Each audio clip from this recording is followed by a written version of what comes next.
Hello, and welcome to today's program, Half Full, featuring words and insights with Dr. Ramona Bishop. My name is Britt Royer, and I am the curator at the Museum of Art here at St. Mary's College of California. One of the many joys of my job is creating spaces to experience, behold, and value stories.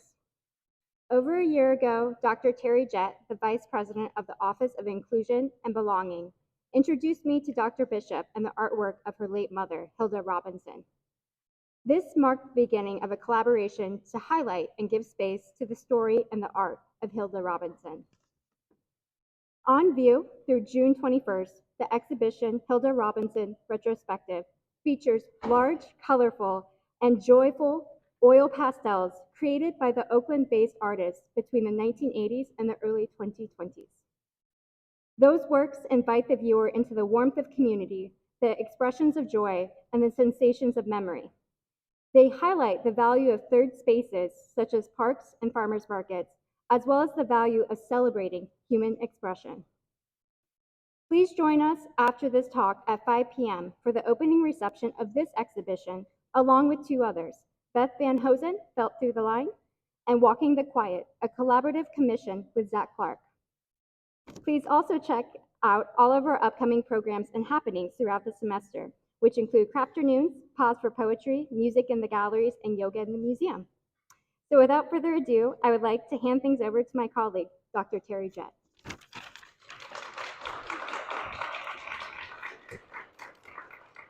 Thank you, Britt. First, I'm going to play the land acknowledgement video.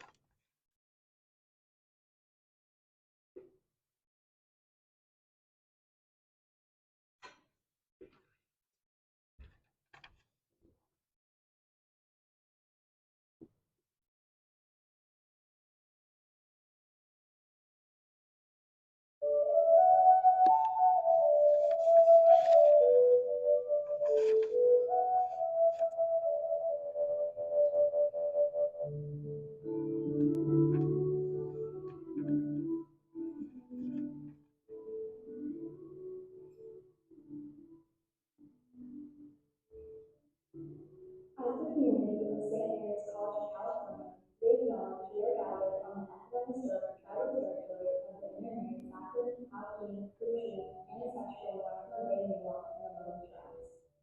Present-day Yakima Ohlone tribe has an enrolled bureau of Indian Affairs documented membership of over 600.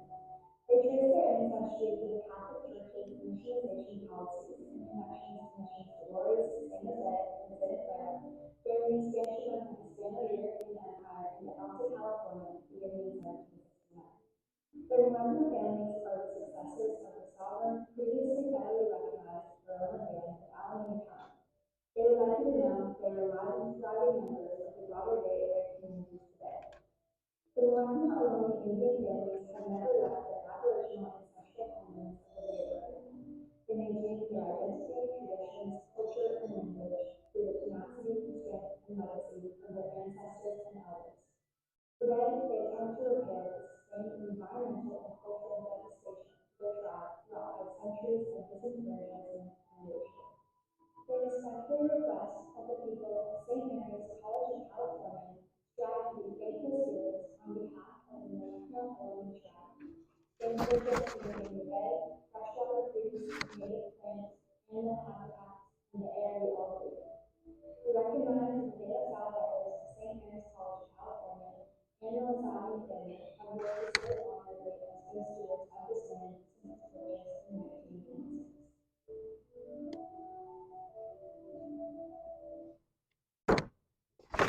That was a collaboration between my Office of Inclusion and Belonging and the Native American Indigenous Student Association. I want to also welcome you to this wonderful opportunity to hear from the remarkable Dr. Ramona Bishop.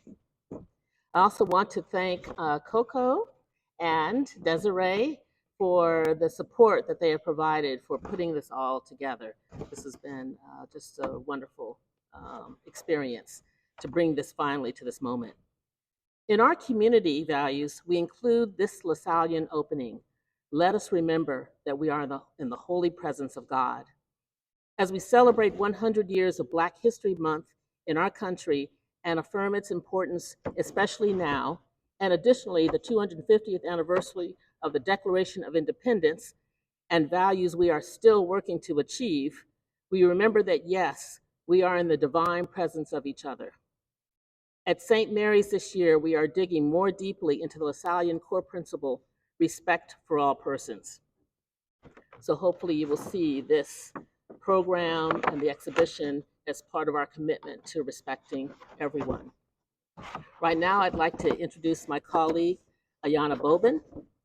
She is a member of my Committee on Diversity, Belonging, and Liberation. She's the Electronic Resources Manager at St. Mary's College Library. And since 2022, Ayana has worked in 2 library departments to support students, staff, and faculty with their learning and research pursuits. She has some exciting news to share about our library.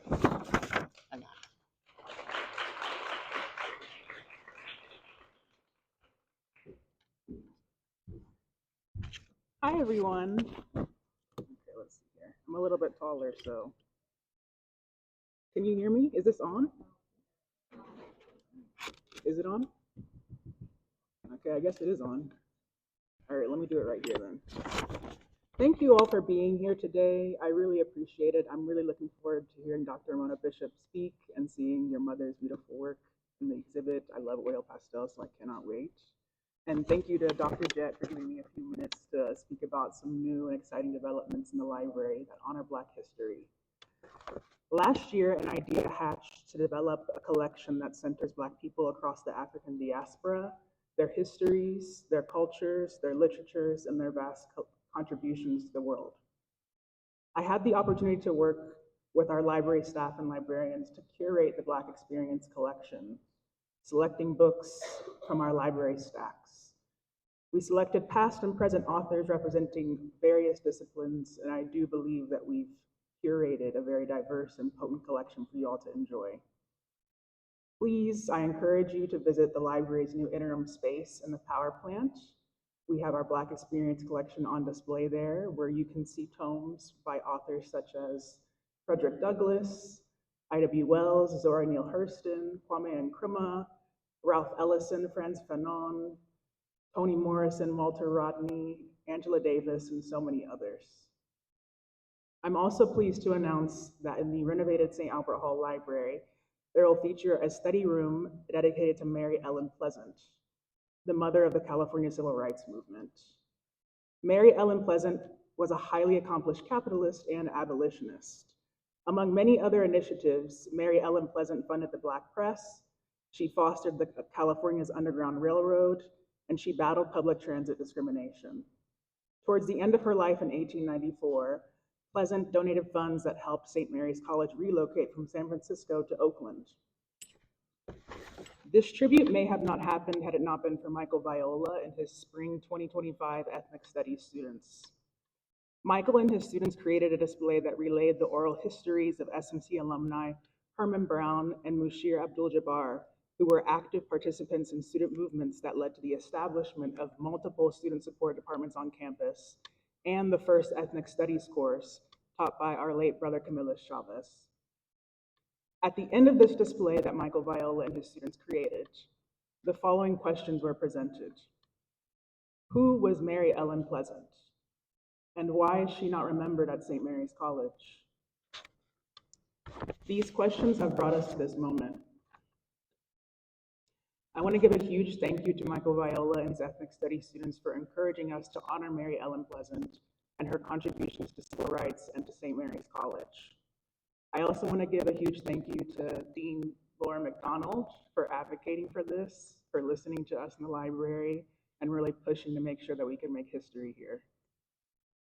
Both the Black Experience collection and our future Mary Ellen Pleasant study room will bring visibility to Black history, not just during February, but every day of every month for many years to come.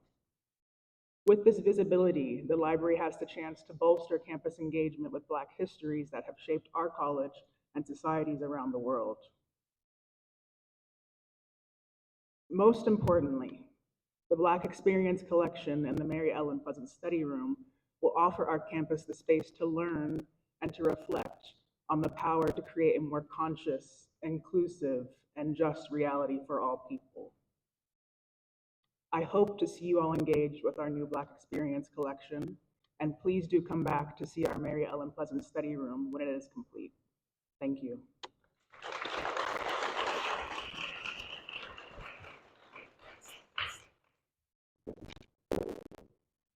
have to pull this down.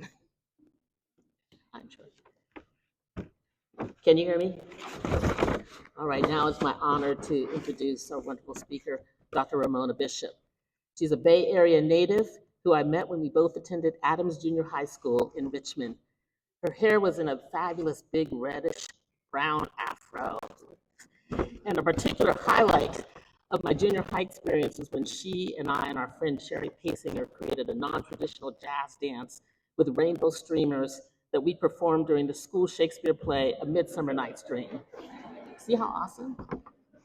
Since our younger years full of joy, adventure, and big dreams, she has gone on to become one of the most dedicated educator and scholar activists that I know. Today, she is the visionary CEO of Elite Public Schools, a charter school network founded in 2019, and St. Mary's is proud to have a few of her graduates as current students, with hopes that many more will come our way. She holds degrees from UC Berkeley, University of San Francisco, Cal State East Bay, and the University of the Pacific, and has served as a distinguished advocate through her leadership on various boards and commissions. Currently, she serves as Vice President of the Black in Schools Coalition and was appointed by Chief Justice Tani Kantil Sakai to a task force focused on addressing equity issues in school attendance. She has received numerous awards, including Regional Superintendent of the Year by the Association of California School Administrators and the Ivy B. Wells Risk Taker Award from the National Alliance of Black School Educators. The California State Black Chamber of Commerce selected Dr. Ramona Bishop as the 2025 recipient of the Trailblazer Award for Community Leadership. The award honors leaders who have made a lasting impact in their communities through innovation, service, and results. Quote, Dr. Bishop's work has reshaped education throughout the Bay Area. As a visionary of Elite Public Schools, a TK through 12 public charter school in Vallejo, California, she has created pathways of opportunity for all students, particularly students who have historically been underserved.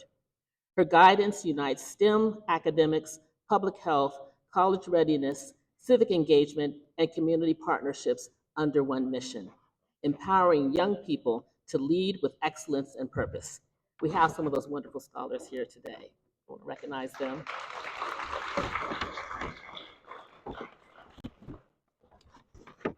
The release also goes on to say that Elite's Project 2026 initiative has become a powerful force for change, aligning equity, academics, and wellness to lift student achievement. I'm happy to present my friend, Dr. Ramona Bishop, as the inaugural speaker for our Inclusion and Belonging lecture series.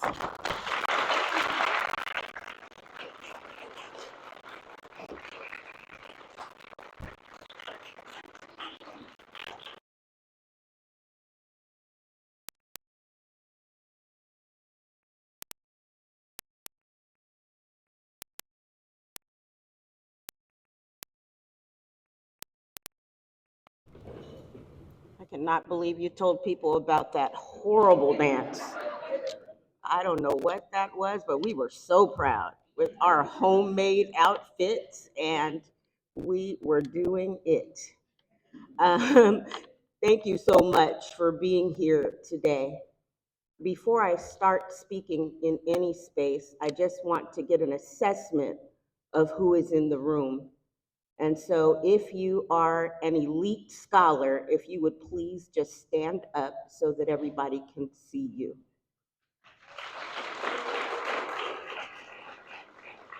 Thank you. If you are a current staff member or an alumni of St. Mary's College, can you stand up or just wave so we can see you? You are a St. Mary's family. Wonderful. If you are a member of my immediate family, will you please stand up?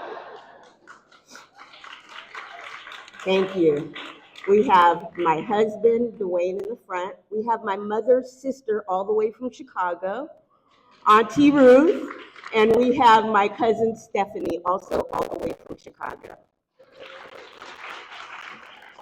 If you are a friend of mine, please stand up. Don't tell how long. Don't talk about numbers. All right. Thank you so much. We're so glad you're here. Member of my mother's church family as well. Thank you so much. If you're a Moraga resident, you saw it in the newsletter. Can you please stand up? We want to know who you are. Thank you so much for being here. I'm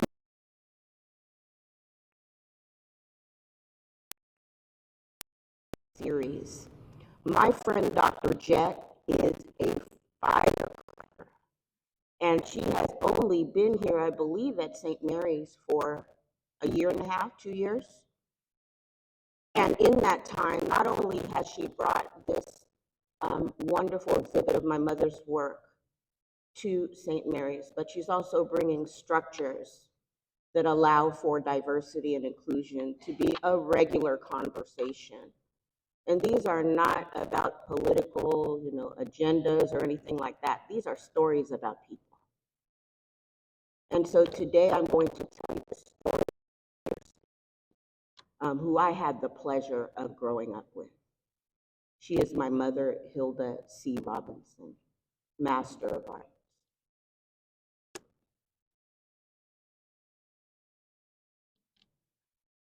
The professional Hilda was an artist.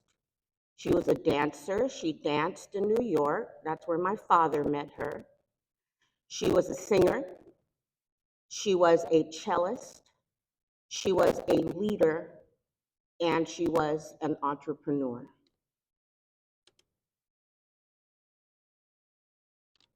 Today, I'm coming from a mind space of, it's really how her philosophy of life was really about seeing the glass always, no matter how hard things were, always the glass was half full.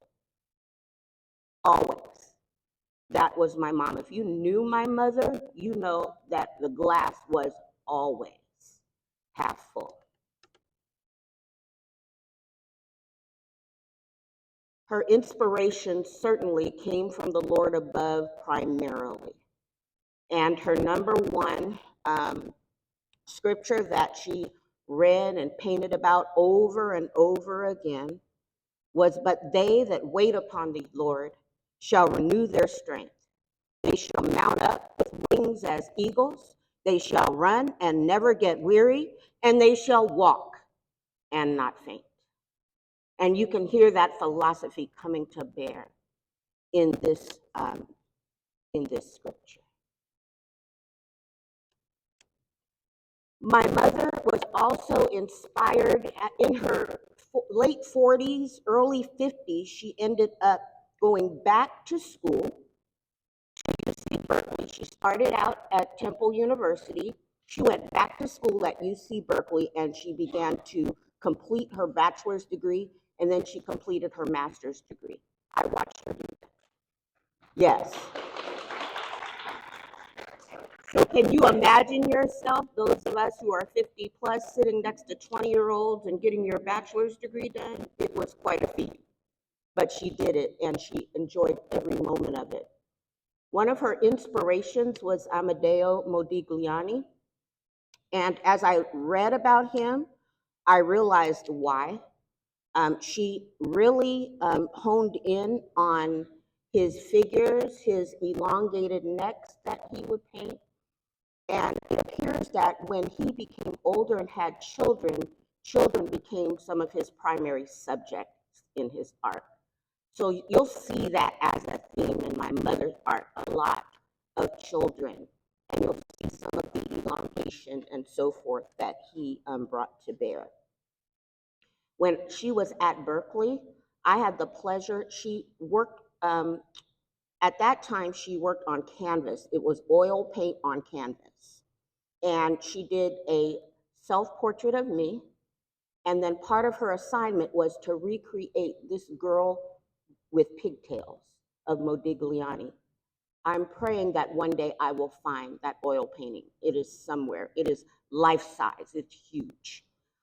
And she really just really got into who he was and what he was thinking about as she recreated this girl with pigtails. Another of her inspirations was Peter Volkos. Peter Volkos, I would say, was her favorite art teacher. He was a sculptor. And for those of you who know Volkos, he worked really large.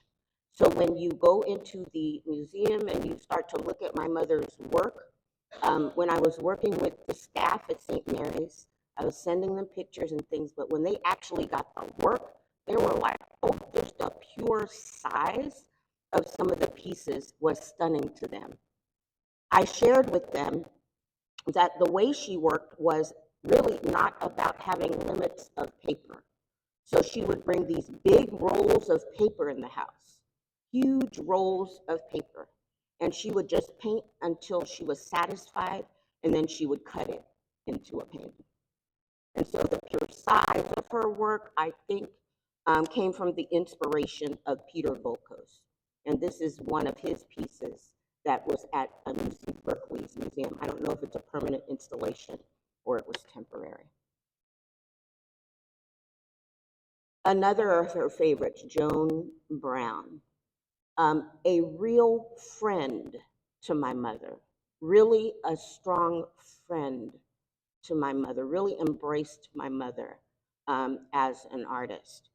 And I think that when I think about Joan Brown and her influence on my mother's art, I think about the fact that she was the subject in many of her paintings. So as you go through and look at my mother's work, my mother was built kind of like I am. I think probably a little better than I am. She got a lot of compliments on her size. And and so you'll see her. You'll see a young lady built kind of like me in many of these paintings, and you'll see her. Usually her hair was short. It'll be somebody with short hair, and they'll have a dress on and some high heels. You'll see her. Tell me when you see her in these paintings. She also got really into Far Eastern art when she was at Berkeley. So I think some of the vivid colors and things like that really are inspired by Far Eastern art, particularly by Indian miniatures. And she, if you ever became friends of her, she would give you miniatures, small miniatures that she created to tell stories.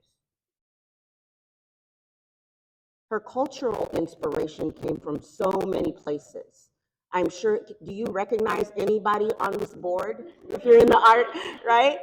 I mean, so many places, vast and different artists, particularly musicians. She loved music and she loved all kinds of music. I didn't put John Denver up here, but her one of her favorites was John Denver. Thank God I'm a country boy. I know all of it, right? And so the inspirations came from all over the place. And I say that because when you look at the art, I want you to look at the presence of blackness rather than the absence of other colors.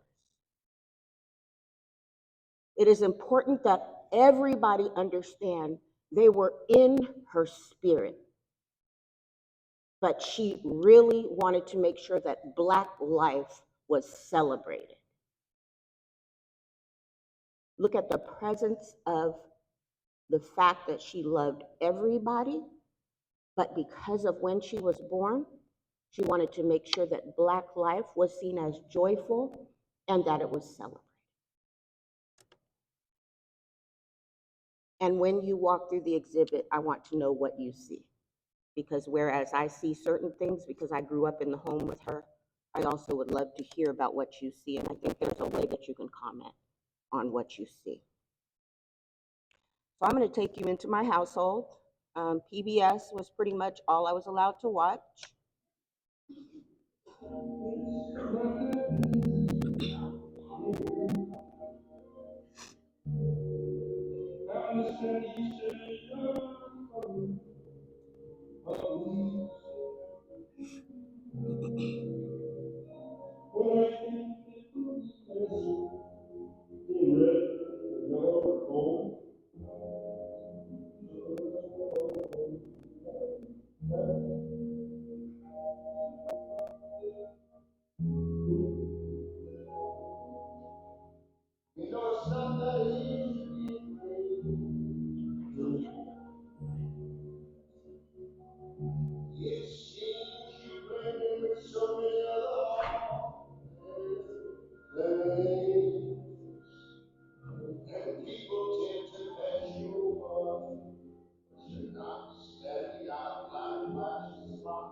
So when you think about the notion of half full or half empty, both are present in that song.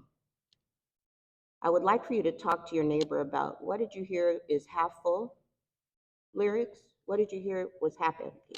You could take just a few minutes to talk to your neighbor about that.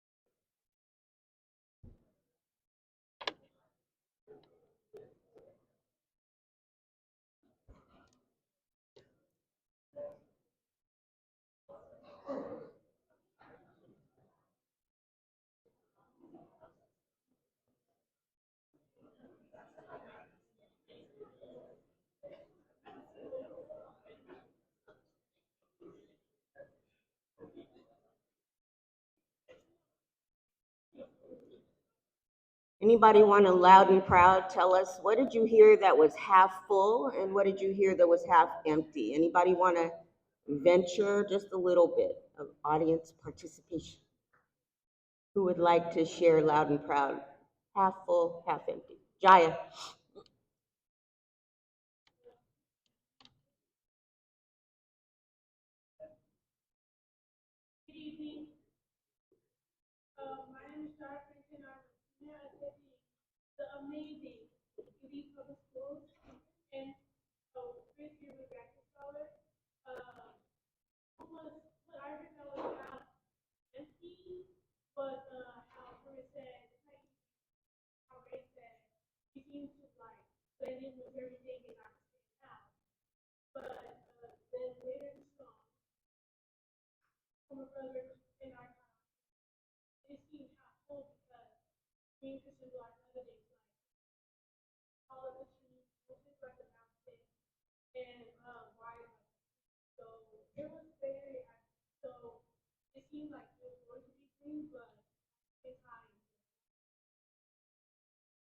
Beautiful. Thank you. You did the entire summary. I don't think I need to call it. Thank you so much. So my mother really, again, was just about being half full. So she would have loved the end part of that song and just sung it over and over again. And I remember that happening in our home. You may write me down in history with your bitter, twisted lies. You may trod me in the very dirt, but still, like dust, I'll rise. That's half full. Because of when my mother was born, she would have seen our country progress through really, really hard times. She would have seen a lot of firsts. Anybody recognize the people up there? She would have seen a lot of firsts. Vernon Jordan was talked about a lot in our home. Leontine Price, she and her family, my mother, sister, and brothers grew up listening to classical music. So she would have talked a lot about Leontine Price. Maya Angelou actually called our home one time. Can you imagine? Hello, this is, and she had that commanding voice. She called to tell my mother that she had seen her art in an Oakland museum and that she was just so proud of my mother. Oprah Winfrey and Stedman actually invited my mother to do a show in the South. And so she's actually met Oprah, and Oprah too commended her on her work. And we believe that Oprah has a piece. We can't quite prove it.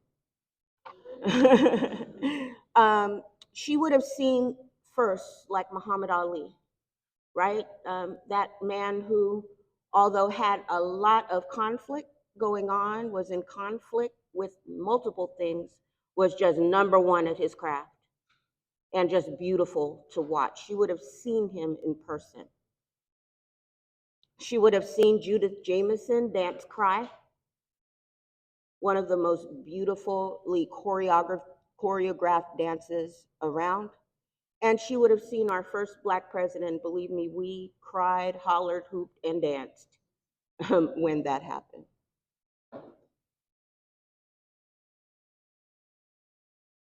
So in her art, she was about expressing beauty, brilliance, power in the midst of resilience. Again, the idea of being tactful. Her process, first, she would sketch in real time. So my mother did not drive a car probably until she was about 45. So she did a lot of public transportation, AC transit buses and BART, and walking. She did a lot of walking. And so during those trips, she would have her notebook with her. She had multiple notebooks, and she would just sketch the things she saw. Then she would select a sketch for production, and I got a chance to see that happening in my home.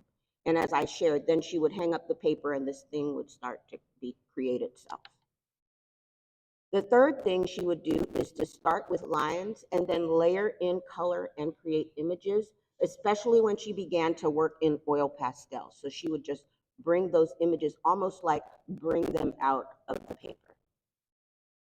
The things you'll see when you look at her work are church, first and foremost, double dutch, swings, rainbows. You'll see women that kind of look like my mom. You'll see men like her husband, who was dapper, very dapper, always well dressed.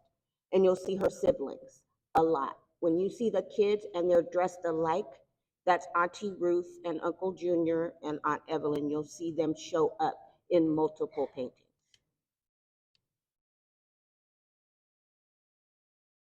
She really was about the idea of bringing out beauty. And so I want to talk with you about these two paintings. You'll see them in this exhibit. Typically, they hang in our living room. The amazing things about these paintings is that they were created from her trips on BART. So the perspective is she's on a BART train looking out.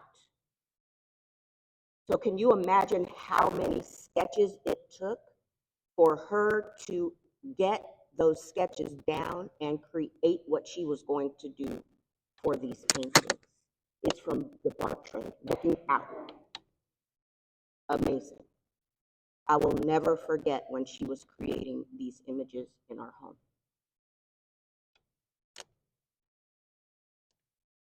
She always also was about representing brilliance and power.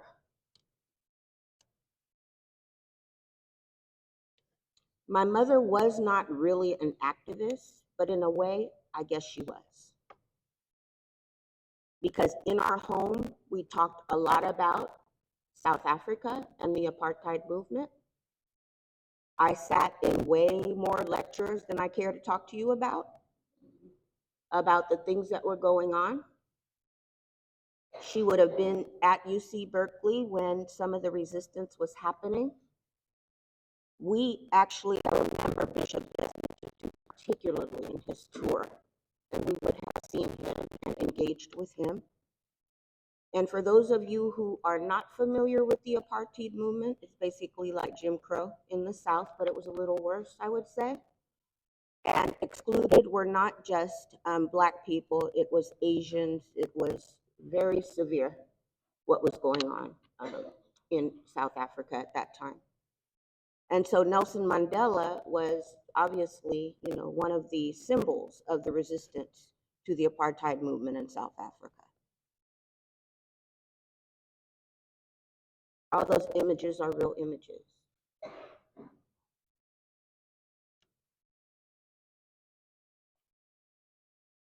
In 1990, Nelson Mandela came to the Oakland Coliseum after he had been released from prison for his resistance.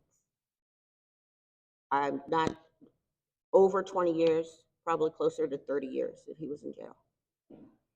And I remember just the celebratory, she was so excited. And we were at the Coliseum. And of course, she was following her process by sketching the whole time we were there. This is a picture from the newspaper of Nelson Mandela at the Oakland Coliseum when he was released, 1990. I don't remember the exact date. This is the image you'll see when you go to the museum. This is also the image that is hanging around campus. And it's one that we're thinking about making into a limited edition print. I just want to go back.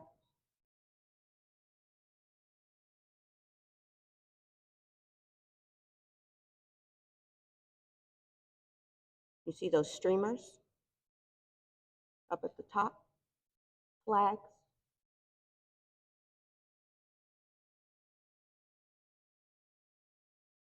A back view.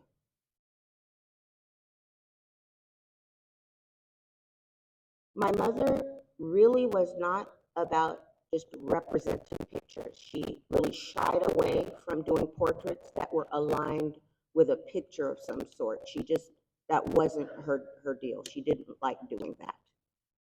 But if she loved you, she would do her best. And so pictured here, you see Dr. Terry Jett's parents, Kenneth and B. Jett.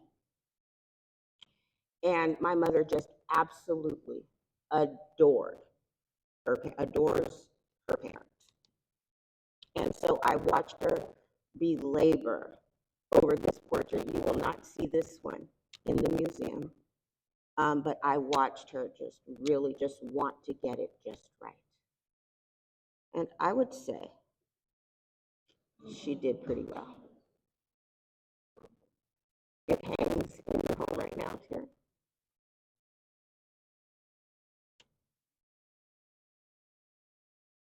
People ask me, what was it like to be raised by a mom like that? My mom was a superstar. I mean, people just almost just bowed down when she walked in rooms because of how she made people feel, all people.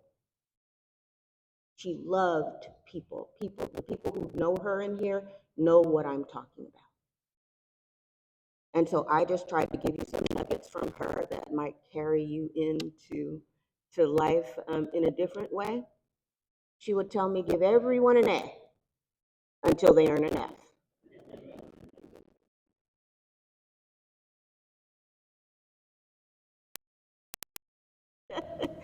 Show the world how gifted you are.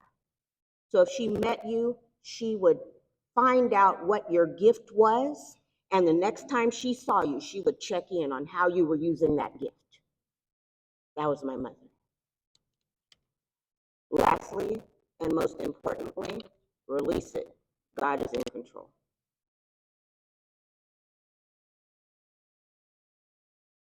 To each one of you for being here, I want to thank you for caring about art enough to listen to the backdrop of what my mother brings to bear. I want to thank Dr. Terry Jett, my friend, who is, she says, Associate Vice President, and the entire St. Mary's Board and Executive Cabinet. I want to thank you for opening your doors so widely to us. I don't know if I shared with you. Did I share about the 3.0? Okay. So my students are in Vallejo. We have a charter school that is about 600 students. It is a college preparatory charter school that I established about 7 years ago. And students who graduate from our school, we have 2 seniors here and a few 9th graders, 8th graders, and an 11th grader, I believe. When they graduate from our school, they have a guarantee to come here. You get a 3.0, you come to St. Mary's. Not only that, you get a $120,000 scholarship.